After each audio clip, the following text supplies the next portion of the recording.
오늘 말씀은 창세기 25장 19절에서 34절입니다. 키워드는 에서와 야곱, 장자의 명분, 회개할 기회입니다. 아브라함의 아들 이삭의 족보는 이러하니라. 아브라함이 이삭을 낳았고 이삭은 40세에 리브가를 맞이하여 아내를 삼았으니 리브가는 밧단 아람의 아람 족속 중 부두엘의 딸이요 아람 족속 중 라반의 누이였더라. 이삭이 그의 아내가 임신하지 못하므로 그를 위하여 여호와께 간구하매 여호와께서 그의 간구를 들으셨으므로 그의 아내 리브가가 임신하였더니 그 아들들이 그의 태 속에서 서로 싸우는지라. 그가 이르되 이럴 경우에는 내가 어찌할꼬 하고 가서 여호와께 묻자온대 여호와께서 그에게 이르시되 두 국민이 내 태중에 있구나. 두 민족이 내 북중에서부터 나누이리라.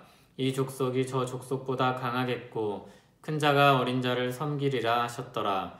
그 해상기한이 찬즉 태에 쌍둥이가 있었는데 먼저 나온 자는 붉고 전신이 털옷 같아서 이름을 에서라 하였고 후에 나온 아우는 손으로 에서의 발꿈치를 잡았으므로 그 이름을 야곱이라 하였으며 리브가가 그들을 낳을 때 이삭이 60세였더라.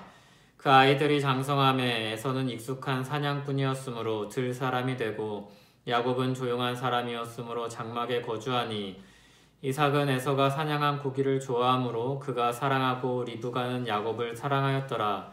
야곱이 죽을 쑤었더니 에서가 들에서 돌아와서 심히 피곤하여 야곱에게 이르되 내가 피곤하니 그 붉은 것을 내가 먹게 하라 한지라.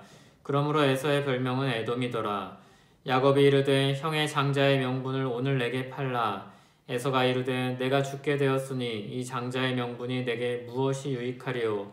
야곱이 이르되 오늘 내게 맹세하라. 에서가 맹세하고 장자의 명분을 야곱에게 판지라. 야곱이 떡과 팥죽을 에서에게 주매 에서가 먹으며 마시고 일어나 갔으니 에서가 장자의 명분을 가볍게 여김이었더라. 아멘. 19절은 이렇게 시작합니다. 아브라함의 아들 이삭의 족보는 이러하니라. 아브라함이 이삭을 낳았고. 그런데 그 이후로 이렇다 할 족보가 나오지 않습니다. 에서와 야곱의 이야기가 나오지만 이전에 나왔던 족보 기록 방식과는 사뭇 다릅니다. 아브라함의 아들 그리고 이삭의 족보라는 말을 통해 하나님이 약속하신 바를 이어가고 있음을 보여줍니다. 이삭이 아브라함의 약속을 이어받았지만 리브가가 임신하지 못합니다. 이때 이삭은 기도합니다. 하나님이 기도를 들으시고 리브가가 임신합니다. 그런데 그 아들들이 서로 태 속에서 싸웁니다. 리브가가 이때 기도합니다. 이럴 경우에는 내가 어찌할꼬 하고 가서 여호와께 묻자온대. 그때 하나님이 그 두 아들을 통해 두 민족이 생길 것과 큰 자가 어린 자를 섬기게 될 것이라 말씀합니다. 쌍둥이가 태어납니다. 첫째는 외모를 보고 붉고 털이 많으므로 에서라고 이름을 짓습니다. 둘째는 형의 발꿈치를 잡고 나왔으므로 야곱이라고 이름을 짓습니다. 두 아이가 장성합니다. 에서는 익숙한 사냥꾼이 됩니다. 야곱은 조용한 사람으로 장막에 거주합니다. 둘은 성향이 전혀 달랐습니다. 이삭은 에서가 사냥한 고기를 좋아하여 에서를 사랑했다고 합니다. 리브가는 야곱을 사랑했습니다. 자세한 이유는 밝히지 않습니다. 어느 날 에서가 들에서 돌아왔습니다. 야곱이 죽을 쓰고 있습니다. 에서는 그에게 그 죽을 달라고 말합니다. 야곱은 장자권 거래를 요구합니다. 에서는 내가 피곤하니 내가 먹게 하라고 합니다. 또 에서는 내가 죽게 되었다고 합니다. 그는 자신에게 온 마음이 집중되어 있습니다. 에서가 죽을 요구하는 장면에서는 붉은 것이 강조됩니다. 원어로는 붉은 것이 2번 연속해서 나옵니다. 에서는 그 붉은 것을 내게 꿀꺽 삼키게 하라고 말합니다. 숨을 헐떡이며 개걸스럽게 삼키려는 모습입니다. 이 일로 그가 얻은 별명이 에돔입니다. 결정적으로 이 단락은 에서를 이와 같이 평가합니다. 에서가 장자의 명분을 가볍게 여김이었더라. 에서 스스로도 자기 목숨을 우선하여 말을 했습니다. 그런데 사실 죽을 정도도 아니었으니 그냥 배가 많이 고프고 피곤했던 것이니 얼마나 그가 그것을 소홀히 여겼는지 알 수 있습니다. 여기서의 주된 관심은 에서입니다. 자기를 위해 살고 하나님의 약속에는 큰 관심을 가지고 있지 않은 사람 에서가 초점입니다. 이 단락은 에서에 대한 평가로 끝을 맺습니다. 에서가 장자의 명분을 가벼이 여김이었더라. 에서는 오늘 나를 위해 사는 사람입니다. 그러나 신자는 주님을 위해 영원한 삶을 사는 사람입니다.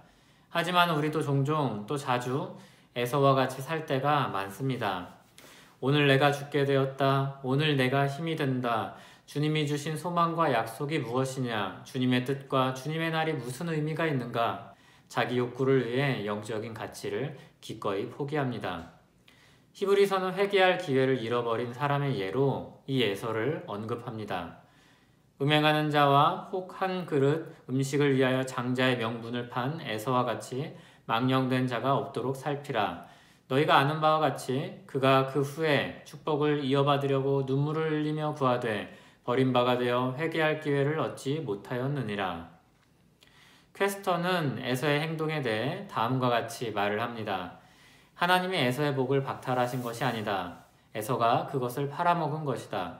그리고 하나님은 그의 그런 행동에 대해 책임을 지도록 한 것이다. 에서의 행동은 오늘 우리 삶의 경각심을 일깨우는 경고판입니다.